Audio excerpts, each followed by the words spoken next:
Welcome back to the Nikki Clarke Show. I'm your host, Nikki Clarke, and we have been transforming lives one story at a time for 17 years, celebrating the amazing stories of people from all walks of life, and we're here again with some stellar guests. So before we get started, let me ask you a question. How's everybody doing?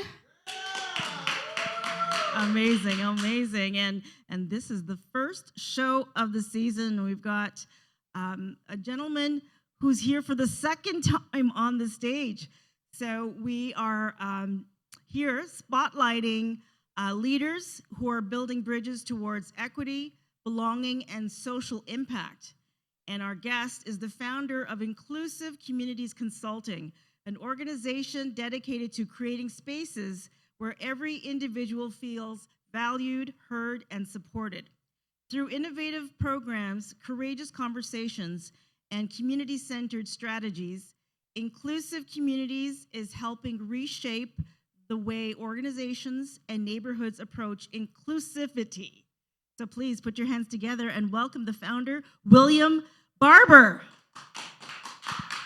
Thank you, Nikki. It's great to be back for the second time. I think it's been 6 years since I've been on the show. 6 years. Wow, time flies. It does. It does. But I've been following you, creeping on social media and seeing all the great progress, and congratulations on all your success. Thank you. Thank you very much. And so happy to have you back on the show. So for people who don't know you, like I do, can you share the origin story of Inclusive Communities and what inspired you to start this important work? Yeah, I'm happy to share that. So I've been in the field of developmental services for over 10 years, and I worked for agencies that supported adults with developmental disabilities, and in every aspect of life, 24-hour support, day programs, employment support, and I quickly moved into a management position thinking that I could make a bigger difference, and I quickly learned that, no, I couldn't. So there's a lot of red tape when you're working with agencies and you're working with funding and trying to do the right thing for people support it. So I'm going to make this sound a lot easier than it was, but I purchased a building, quit my job, and opened Inclusive Communities because I wanted to fill the gap on that I found families were expressing. They needed support, they wanted more support, they wanted more options, and it just wasn't there. So I opened Inclusive Communities to try to fill that gap and be able to provide support that families desperately needed and desperately wanted. And when I did that, my goal was adults and youth as young as 16. And I started having people come through the door as young as 10, 11, 12, saying, there's no support for us either. So then we moved into youth support, and now we're running programs for youth, adults. We don't have an age limit. We're very flexible with the support that we offer. We're trying to cut the red tape and fill the gap that the families need. And that was, the families were really my inspiration for opening Inclusive Communities. I love that. So define what Inclusive Communities looks like in practice. Well, Inclusive Communities is really about providing a safe, welcoming environment where people can come and just be themselves and learn the life skills. Everybody we support has a diagnosis, and a lot of times there's dual diagnosis. So you have developmental disability as well as mental health, and they're looking for support. They're looking for a better quality of life. They're looking for independence and whatever, and that looks different for everybody. That could be, independence could be pouring a cup of coffee for one person or budgeting and grocery shopping for other people. So what we focus on is each individual and their unique needs. And it's not about changing people to fit in the programs. And that's not just with Inclusive Communities, our agency, that's with the community and society in general. It's not about changing people to fit into society or fit into the community. It's how do we change and adjust to each individual's needs. And that's how we run our program. Is we have people that come in, we have people that are looking for support. How do we adjust our program to fit and meet the needs of what they're looking for, and how do we help them achieve their goals? And that's really what Inclusive Communities is about. Excellent. And I imagine you work with people with exceptional learning? we deal with a lot of complex needs. Yeah, that's a lot of complex needs, which could be people that need full personal care, or there could be some higher behaviors. A lot of the youth that we see come through have a long history of trauma. So that's where you may have the developmental diagnosis as well as the mental health. And then sometimes you mix addictions in, and that makes it even more complex. But that's what we specialize in, is supporting the youth that a lot of other agencies don't support. Excellent. What are some of the biggest barriers that you face towards having inclusivity or equity in your organization? That's a great question. I wish we had more time on the show because there's a lot of barriers. Part of why Open Inclusive Communities was to overcome some of those barriers. The red tape to providing support is one of the biggest barriers that's put in place.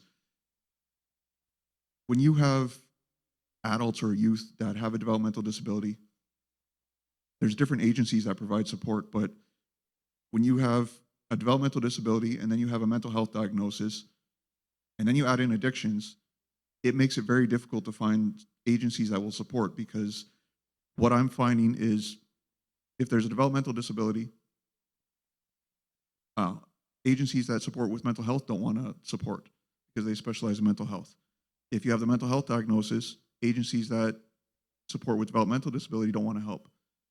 And then if you add in addictions, nobody wants to help.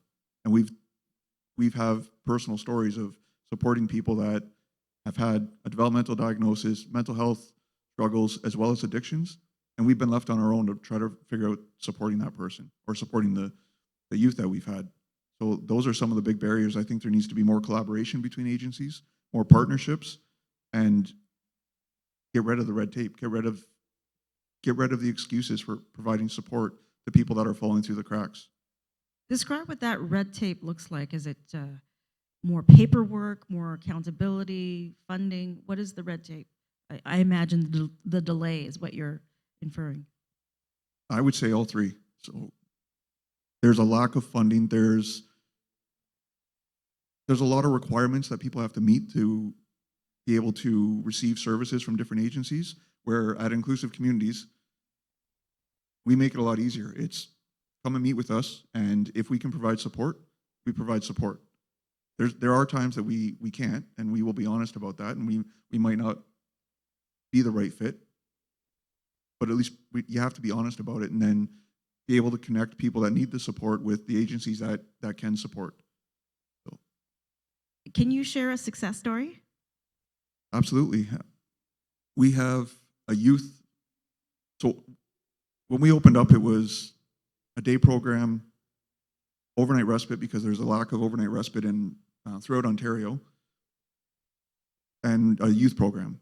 But we shifted and we started having agencies contact us that had youth with complex needs that needed longer term housing and more support. So again, that's another way that we shifted to try to fill the gap and meet the needs of the agencies and the people that we're supporting. So we have a youth that we were supporting that was making some very dangerous decisions and not healthy decisions for her, and really didn't trust a lot of the adults or a lot of people in her life just based on the trauma and the history that she's had. And it took a lot of collaboration between ourselves, the other agency that approached us, the local police service, to try to build a rapport with this youth, gain some trust with her, and get her to educate her on some of the decisions she was making. So this was over a year ago that she came to us. It took a lot of resources, a lot of time, but it was definitely worth it. We were able to pull her from some of those dangerous situations, and now she's at a point where she's built rapport with us. She's looking at finishing her school, and she actually just recently got employed. So that is amazing. It's just a total 180 from when we met her over a year ago. That must make you feel so proud. You go home at the end of the day feeling like you've made a difference, and that's something that the whole team is very proud of. Excellent. So, closing question. Let's talk about some of the programs that are coming up. Can you mention anything that's coming up in the near future? Yes. So I mentioned that we have the day program. We have the overnight respite. We've shifted into longer-term youth housing, which we've had youth living with us for well over a year. But one of the areas that there's a huge lack of services is for transition-aged youth with complex needs that are between the ages of 16 and 18 that want to be more independent, but still need support. Maybe not 24-hour support, but they need support to learn the skills to help them become independent and be successful after they turn 18 when a lot of the resources go away. So we're working, Maria and I, Maria's the person that helps me run Inclusive Communities, and I couldn't do it without her. We're working on a supported independent living program, and we have a few different locations, some apartments that we can house youth in where they can be more independent but also have that support that they need, and then learn the life skills that they need to be successful, learn the employment skills, learn the budgeting, the money handling. You'd be surprised how teenagers don't keep things clean. That's a skill that they need as well. So just working on all those life skills that we take for granted, working on the employment skills and helping them so that they will be successful and they don't have to move out when they're 18 because our support doesn't stop. So that's something that we're really looking forward to and we've been working on the last few months and we can't wait to get it going. I love that. I remember as a teen, I wasn't the most tidy. So I think that's normal for teenagers. Yeah, that is excellent. I'm very, very proud of you and, love to hear more updates. You're welcome back anytime on the show. Tell us how people can follow you on social media. Well, we have our website, inclusivecommunitiesconsulting.ca. You go on there and you can connect to our Facebook and our Instagram as well. You can email me, inclusivecommunitiesconsulting@gmail.com, or you can email Maria at inclusivecommunitiesmanager@gmail.com and connect with us if you want to learn more about what we're doing, learn more about the resources and the exciting programs that we have. But definitely Facebook and Instagram are two of the best ways to follow what we're doing. Fantastic. William, thank you so much for sharing your pearls of wisdom and keep doing the great work that you're doing in the community. We appreciate you. Thank you very much. All right. William Barber, everyone. Follow him on social media. We'll be right back.